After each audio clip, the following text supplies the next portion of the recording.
So let's go and set up the material. We're going to position the spindle above the material and change the settings. So first of all, we're going to use the jog button and we're going to move it with the Y, the X, and the Z. And we'll bring that down a bit closer to where we want it. I'll bring it back to the front corner because we'll use the corner of the material.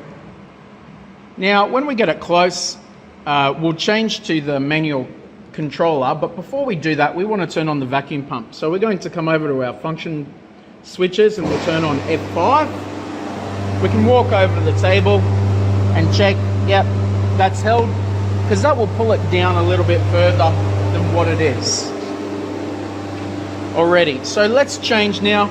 Instead of jog, we're going to go to the manual controller over here. We're going to pick up our controller and come over to the machine.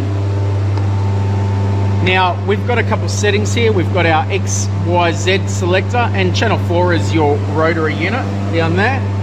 And we've also got our multiplier. So if we flick that up to times 100 for the moment, I'm going to use it on Y to move it across a little bit, on X to align it, to align it to the corner, and on Z to bring it down.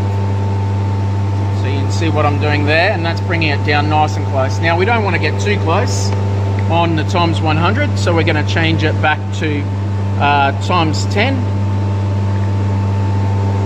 Now it's on times 10, we can bring that down a bit closer. You could put a piece of paper under there and just pull it out backwards and forwards, but if you're doing it by yourself, it's pretty good just to bring it down and try to see if there's any light underneath it. Once it's there, we're pretty well set. That's going to origin. In fact, I might move it a little bit. If we bring it back up a little, we'll go back to Y. I'll bring it forward. Sorry, this way.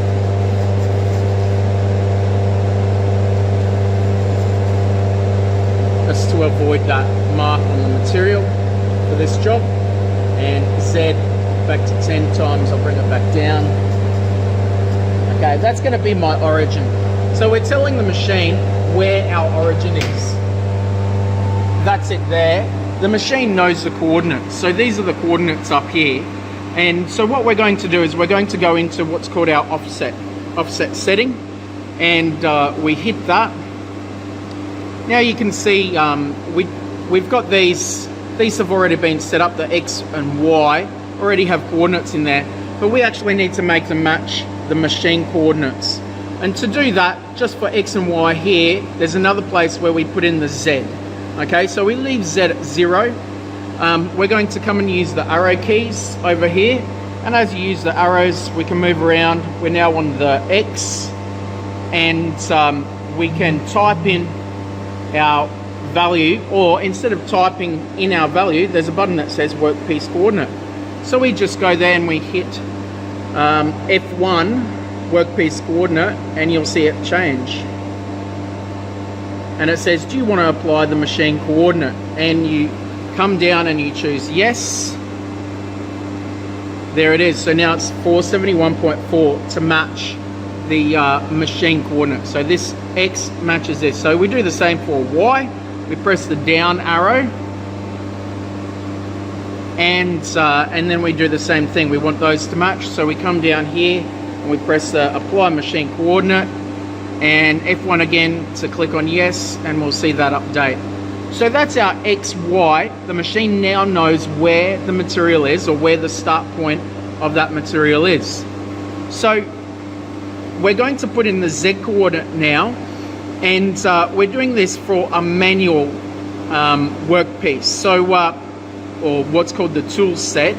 We're just doing this manually, and even if you're using the ATC, we still want to use this at least once on one tool and then calculate the offset value, the Z offset. Okay, now this brings us into the 8 different tools of the ATC. And you'll see we've already set up a few of these. Tool 1, 2, 3, and 8 have already been set with these geometries. But what we've got to do is we've actually got to set them with the 0. We've got to basically give them the value, instead of 0, we give them the value of the machine coordinate. This one over here, negative 241. So let's use the arrows, these ones, and we're going to move across. So on that geometry, there's another button down here now, and it says set tool machine coordinate. So we can hit that, F2. Do you want to? We're going to click OK, and that updates now. It says negative 241. So that's it. We've set the Z, we've set the X, we've set the Y, and we have given the machine all the information it needs to know where to start the job. Let's back out of the menu. So once we've told the machine, what we should really do is move that nozzle up out of the way. So we'll go to the jog and we'll go to the Z up, and using that Z up button, we'll move it up out of the way. And it doesn't matter where we put this now, we can move it right out of the way. The machine knows where it's going to start the job. It's going to start it at that origin location.